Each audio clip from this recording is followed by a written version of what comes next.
What is the stories that were told to me about me through words and actions? What are the stories I tell myself today through words and actions? And where do those two things collide and what's actually true? But I tell you what I've learned, it's really true, is the stories that are told to you about you are almost always a greater reflection of the storyteller than they are the main character of the story. Absolutely, yeah.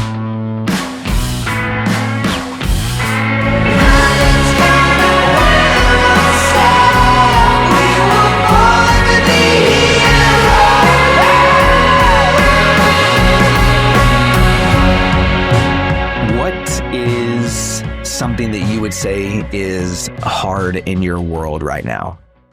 I mean, to be completely honest, like my kiddo, he is really ingrained in sports and really ingrained in his, growing up with meeting new teammates and, traveling for baseball and doing basketball, exploring himself. And he's got a great personality. He and his mom have like the same personality. They can warm up like a room.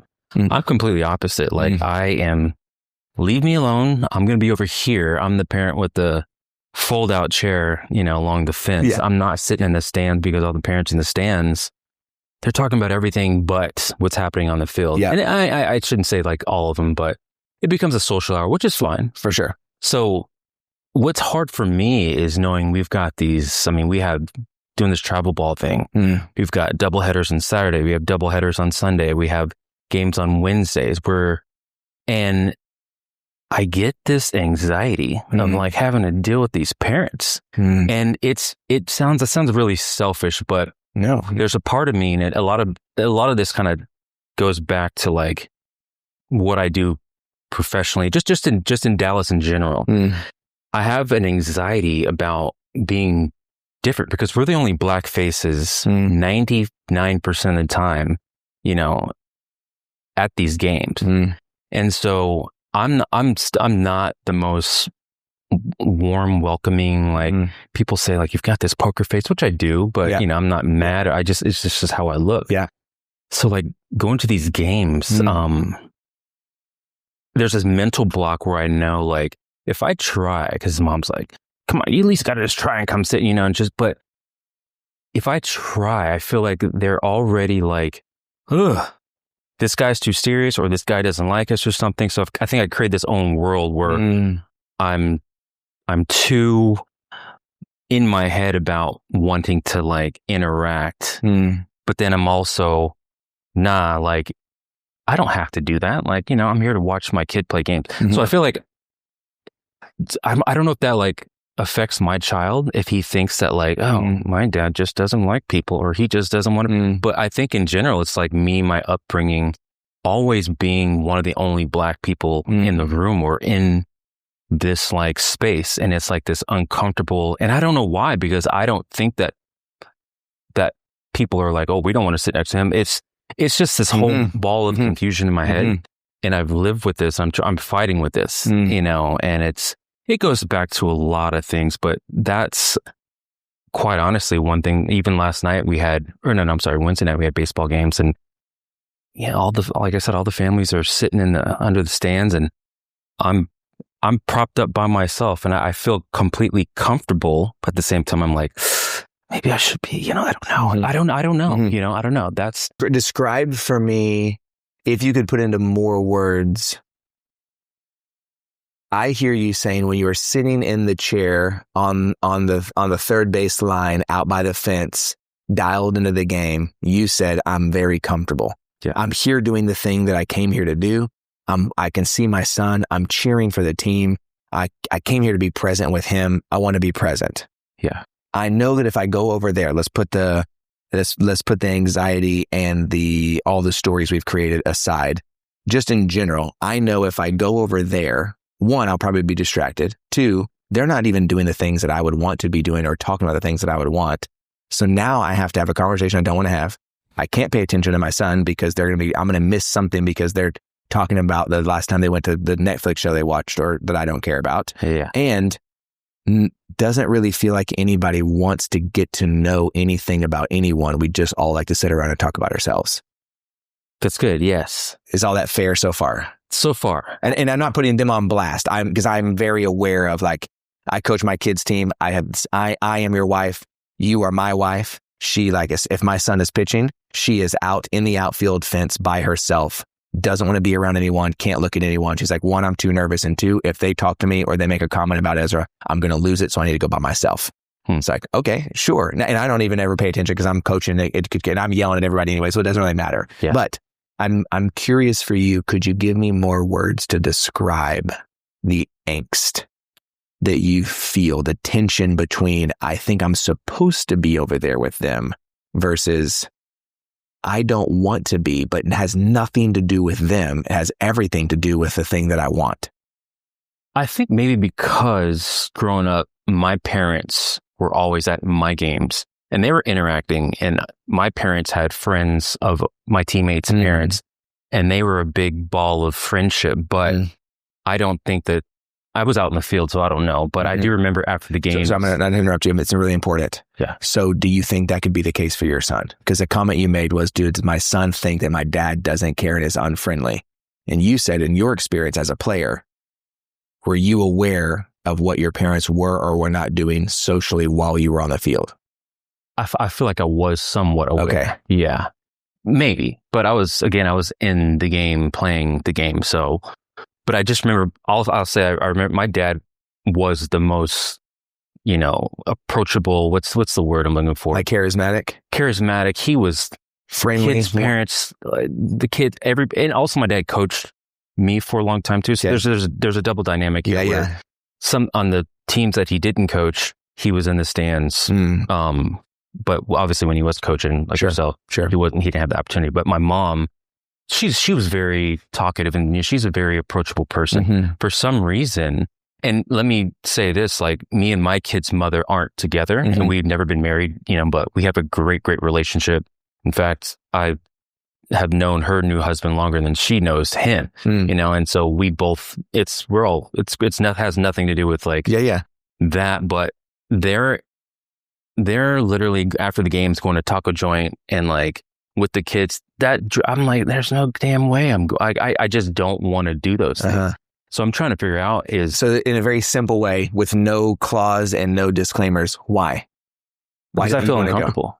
Okay. And so I don't want to go because I feel uncomfortable, and I feel uncomfortable because in my head, I have an excuse of I have too many things to do. Okay. But that's a good excuse to not go. That's not an excuse to be uncomfortable. Right. I feel uncomfortable because I just feel out of place because I'm not in those conversations. I feel like there's the big fan club and that I was never invited to it. Okay. This is really, really important. Do you feel like your son's mom was invited?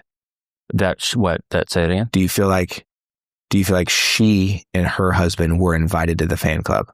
They're always invited to the fan club. Because? I think because they're, in my mind, because they look like them. They look approachable. They by default are invited. They look like Lakewood parents.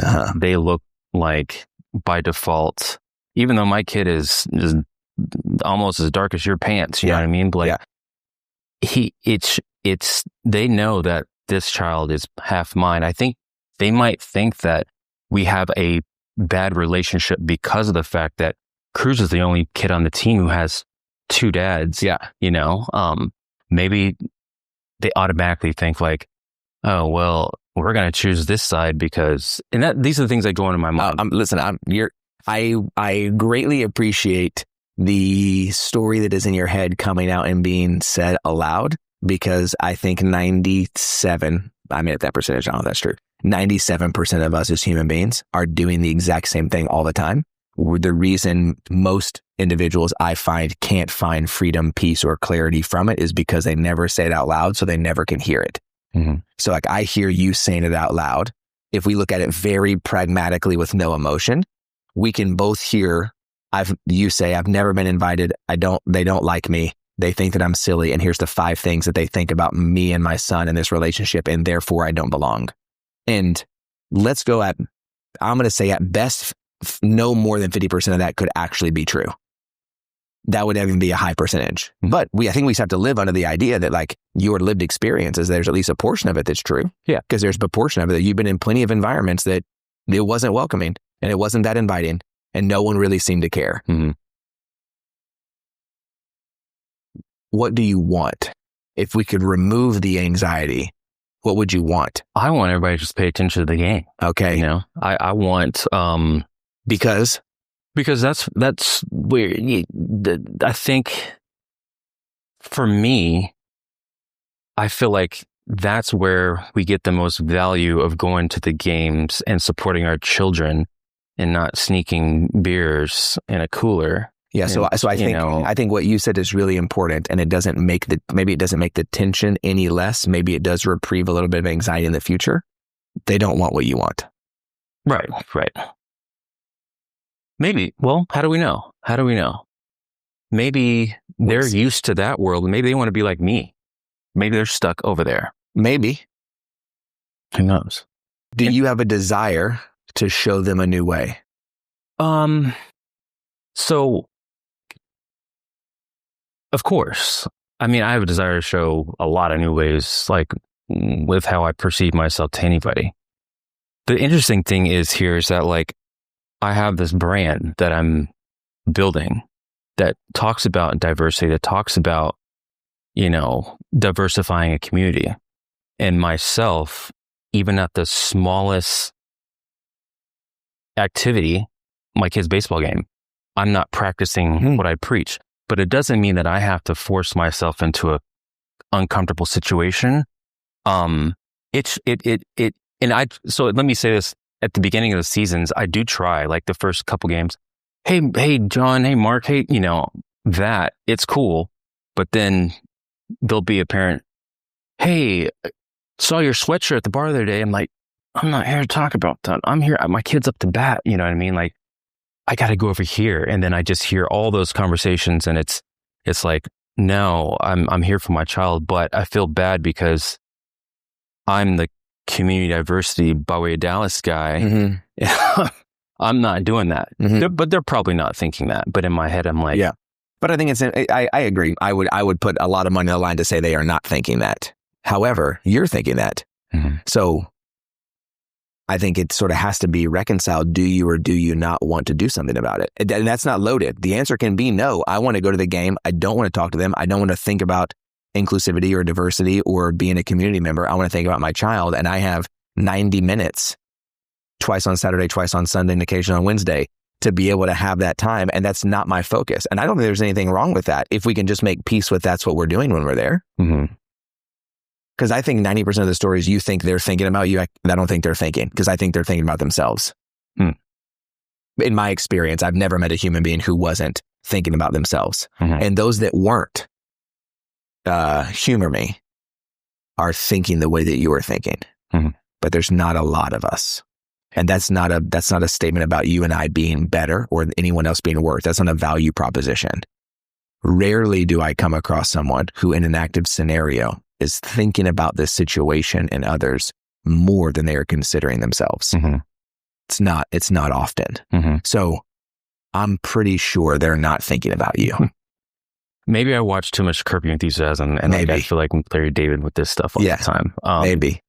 It gets to and I think it does go beyond baseball. I think, mm-hmm. you know, if I go back to my therapist and this was our topic, there's something that is deep down that, I mean, even when I moved from Denver and moved to Abilene, Texas for college, it was the same thing. Like I felt so different from the culture shock was insane. Like my mom told me, like, once you get to Texas, specifically West Texas, it's going to be different. Like I was so confused. And I think maybe that mentally continues to follow me, you know? But going back to the baseball thing, of course, I'd love both ways. I'd love to be able to, hey guys, whatever, I'm going to be over here if you need anything or whatever. But it's just not that. Like, I just can't wait after the games, parking lot. Like, don't invite me to Taco Joint or to Taco Deli or whatever with the kids. So I just want to be at home, you know? And I don't want to be like that. I really don't.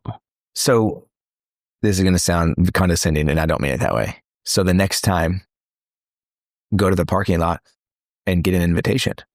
Because you told me the reason you don't feel equipped to sit in the stands is because no one invited you. And every time I hear someone has the opportunity to extend an invitation, you're already gone. Mm-hmm. So it's kind of hard to bitch about not going to the party when we don't put ourselves in the position to get an invitation. Right. And I think same. It's the amount of times I've been like, nobody texts me. And I'm always the one texting people. And I'm always the one reaching out and no one ever says anything back to me. And my wife was like, hey, when's the last time you showed up and like, let someone invite you first? Yeah. I was like, yeah, but they take too long and I got shit to do. I don't have time to, like literally everything you said. I was like, oh man, that is. I'm the same way with like it's like around Thanksgiving and there's like Friendsgivings. I've never been invited to a Friendsgiving. And in my head, I'm like, I'm not going to Friendsgiving. Yeah. But I'm like, I want it so bad. I want to at least you're right. I do need to at least put myself out there to receive the invitation. That's right. And I've taken so long and I've pushed myself from that opportunity for so long where it's like, yeah, they're not even, but I've got to put myself out there if I really want that. And a sort of a framework in my mind that I think helps me sometimes. Well, maybe that's not true. Maybe in the long run it helps me. In the moment it doesn't help me. In the moment it pisses me off. But in the long run, maybe it's helpful to me. I'm really good at being needed. I'm really good at when you need something, I know who you're going to call. Me. Doesn't matter what it is. Fix something, carry something, emotionally process something, run something by you. I'm your guy. I know who you're calling, and I love being needed. It makes me feel so good to be needed. I love you knowing that I want you. I love you knowing that I want you. I also love not needing you because I'm good. You need me? Got you. You want me to want you? I got you. Me needing you? That's not going to happen. I'll be out in left field. I'm good. So there's 3 of the 4 options. The 4th one that is the most difficult for me. You want me? I'm not sure about that. Do I want to put myself in a position where I'm required to be vulnerable enough, quiet enough, intimate enough to give you the opportunity to say you want me? You don't need me. You don't have to have me. You're choosing me? I have been chosen many a time, only to come to find out you are going to choose someone else later. So, no thank you. However, if I was be really honest with myself, the thing that I probably want more than anything in the world is to be wanted. Not needed, not required, like just wanted. That shit sounds fucking scary to me. Very dangerous. Oh man, but sometimes I think I don't even remember how it feels. And not because there's probably not a lot of people in my life who do want me. I just don't let them want me because I want to be able to walk if I need to. And I hate it. Oh, and I want it so bad. And so I think that's why I love the question for myself and for others. I love the question, what do you want? And people typically hear that as like, what do I want to get? Or they hear it as a selfish question. And I think I'm trying to learn in myself. No, when I ask, what do you want? That's like, what do you want? What is your desire?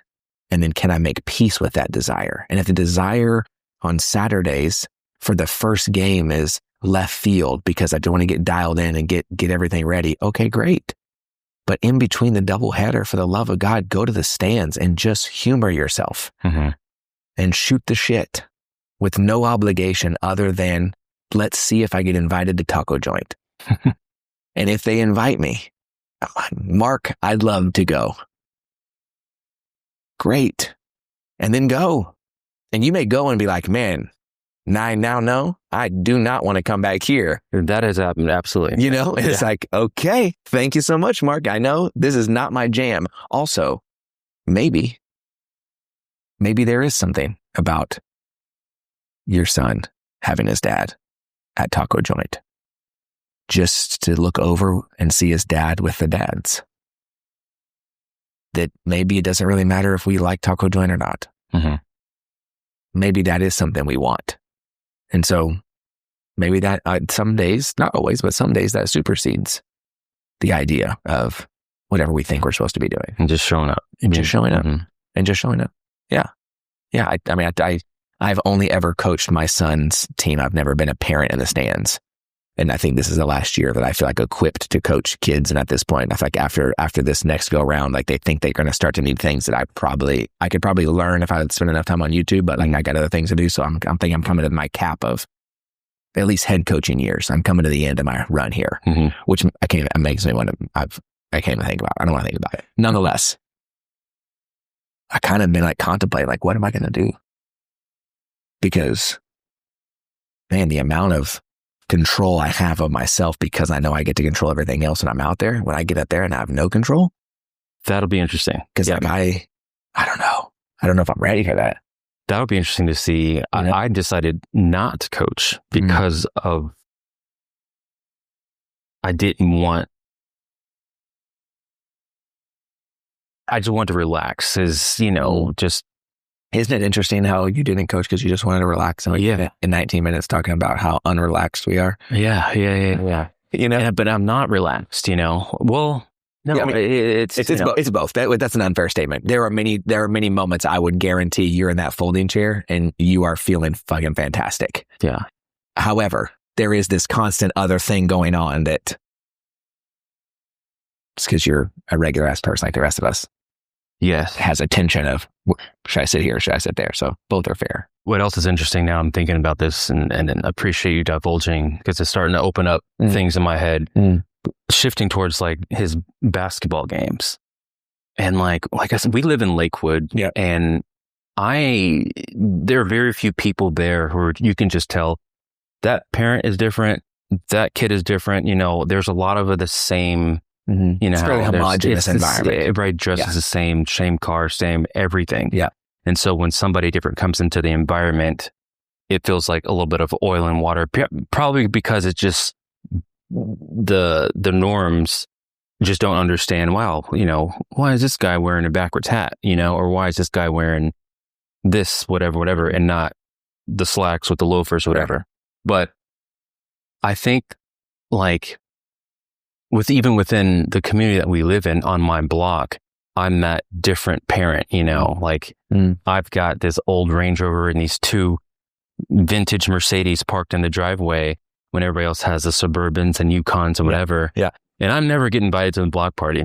I think because as we're going back to it, I'm putting myself in this bucket or in this whatever. I'm locking myself away because maybe I'm the one who I'm isolating myself because I know that I'm look different. I do different things.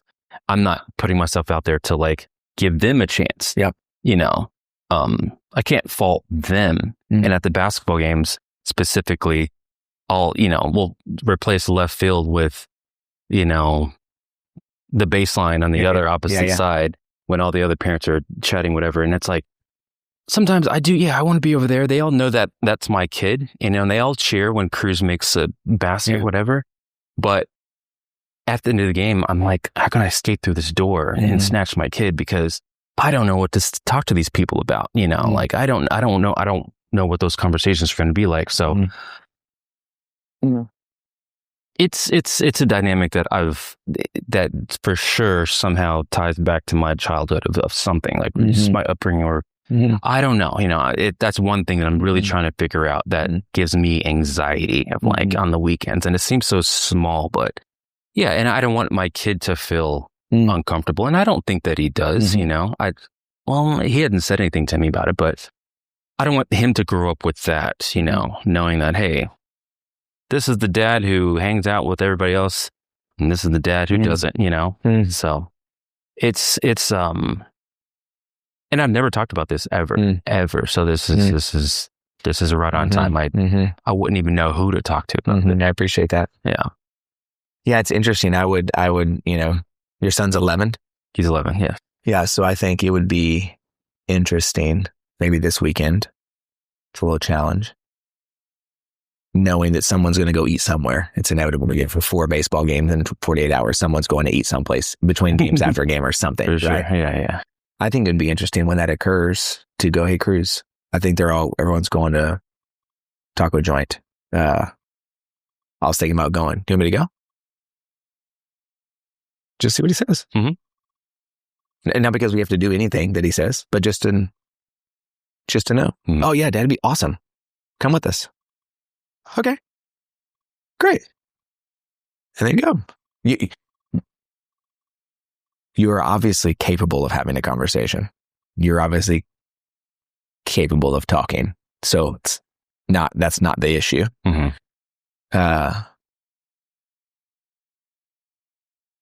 There's I don't know, theory, I guess you could call it. I don't know what it would be, concept.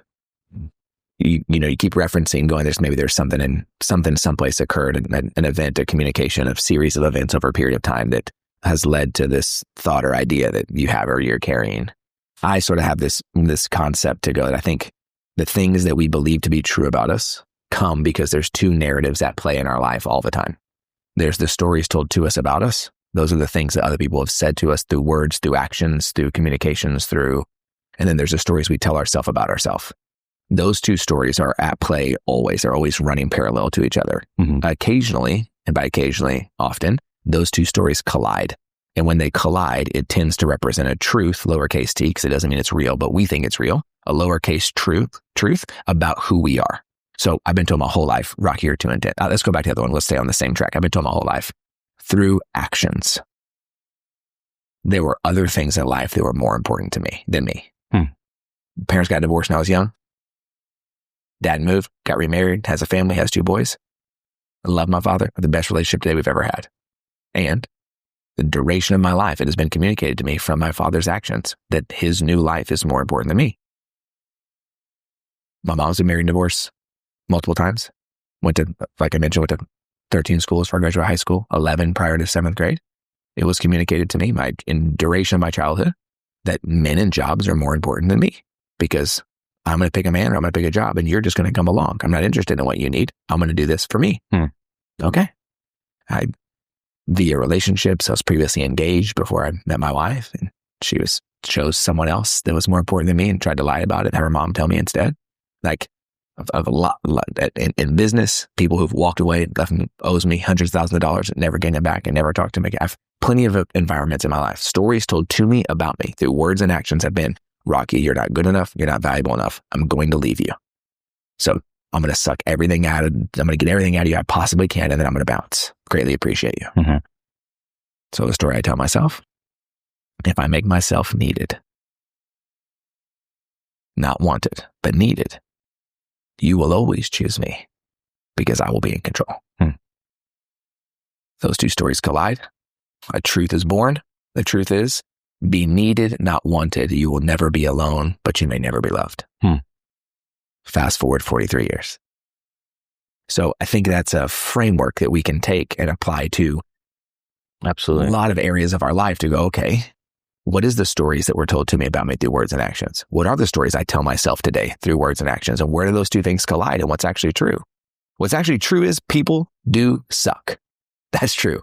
But I tell you what I've learned that's really true is the stories that are told to you about you are almost always a greater reflection of the storyteller than they are the main character of the story. Absolutely, yes. And so the story about my father is about my father, not about me. The story about my mother was about my mother, was never about me. Well, that's going to take some time, effort, therapy, energy, meditation, prayer, journaling. It's going to take some gusto to unravel that. But if I can begin to go, wait, that's not mine. That's theirs. So it's been theirs the whole time. What would be different in my life? Would I sit in the stands long enough simply to get the invitation? And upon receiving the invitation, I go back to left field. And that way I can have my peace and quiet and dial in and watch my son because that's where I love to be. And I can rewrite the story about what's true in the stands and take an invitation to the party so that I can show up. Mm-hmm. And I think it's that on repeat, working and unraveling that probably for the duration of our life. Absolutely. Mm-hmm. Definitely. Mm-hmm. And so I think for you, pop that chair out in left field. Say hello, everybody in the stands. Good to see you, Mark, Steve, Bill. Pleasure. How's the Yukon XL? Still liking it? All right. At the high country or the Denali? Oh, high country. Okay. Got the 4x4 four-wheel drive. All right. Yeah. I'll be back in just a second. I'm going to go park my chair out in left field so I can get dialed in. Go out there, put my chair, a cup of water. And leave your chair out there. It's my chair. Yeah. Don't come. I'll come over here if I need. That's right. That's right. About 8 minutes before the game's going to start, pop back over to the stands. Yeah. All right, that's about to start. All right, I'm going to hit the restroom. I'm going to be over. I'll be over in my chair. You know how I am. I got to get dialed into the game, but looking forward to doing something later. Good to see you, Mark. Mm-hmm. That's a man. That Hance, he's a nice guy. Interesting. And that's going to make me wonder if the people in the stands are going to want to or wanting to be more like. Yes, they do. Over here. I can guarantee you they do. You made the statement earlier. Maybe they don't want to do what they're doing, but they don't have another way. Maybe I don't want to drive a Yukon XL Denali, but it feels like I'm supposed to so I can match everybody else in the car line. Because if I drove the other car, what would they think? And I would rather have a 99% guarantee what I think they're going to think than give them the option to have an imagination. Because imagination is scary for me because that might mean I'm no longer in control. Welcome to being alive and welcome to being a human being 99% of the time. You'll see in a second, because we're going to roll out, you dip out in a second, we're going to go someplace else, and you're going to get into a 92 Ford F-250 extended cab, long bed, brown, diesel 5-speed transmission, because that's what I drive. And people think I can't even valet because you have to pump the clutch so hard to start it. Valet can't start it, right? People think it's crazy. You drive a what? Why? Don't you make enough money to have a regular car? Yes, I do. And I sold it. And I bought this for my dad because I do a lot of yard work. I think it's super fun. It slows me down. The radio doesn't work. And I have to work to drive, hit them gears. And I can just be in my car going 37 miles an hour and no one's in my way. And it feels really good. Oh man, that would be nice. You're right. It would be. Absolutely. So maybe they do want what you want. And maybe you're going to get a dad or two to come sit out there. And I can tell you, once they get away from the stands, they're not going to say shit either. They're going to pop up their chair. They're going to get out their beer, or their ice water, I should say, and their Yeti. And they're going to sit there quietly with you because they're longing for a space to be with another human being, to be present. And they don't feel like they have to be on either because they've been talking finance for the last 5 days in a row and they're exhausted too. Maybe. We'll see. We'll see on Saturday. We'll see. I will report back for sure. I can't wait to hear. I can't wait to hear. I mean, I greatly appreciate the dialogue. I think, if nothing else for me, in the most selfish way possible, I greatly appreciate the conversation because I think sometimes I live on the other end of the spectrum, but have very, very similar sentiments. I live as the thriving coach telling parents it's getting heated, like walking to the gate. Hey, I'm the coach. You're the parent. Sit down, stop yelling, and I will take care of it. Oh man, that's my shit right there. And I'm really tired of taking care of everybody all the time. So feelings are very similar. We're just coming from the other side. To me, I think it's the beauty of what makes us human. And so if nothing else, just selfishly, I greatly appreciate the conversation because it helps me reframe my Saturday. And hopefully you can be encouraged about being a human being too. Absolutely.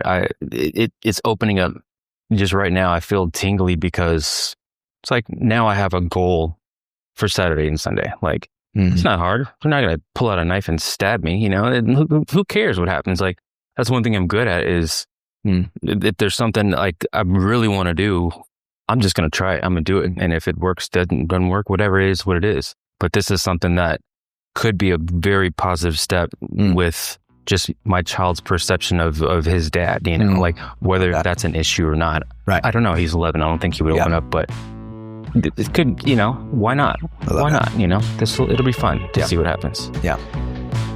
My man. Awesome. Thank you, sir. Appreciate you. Oh, that was a good, Appreciate you. good one. That was real good. That was real good.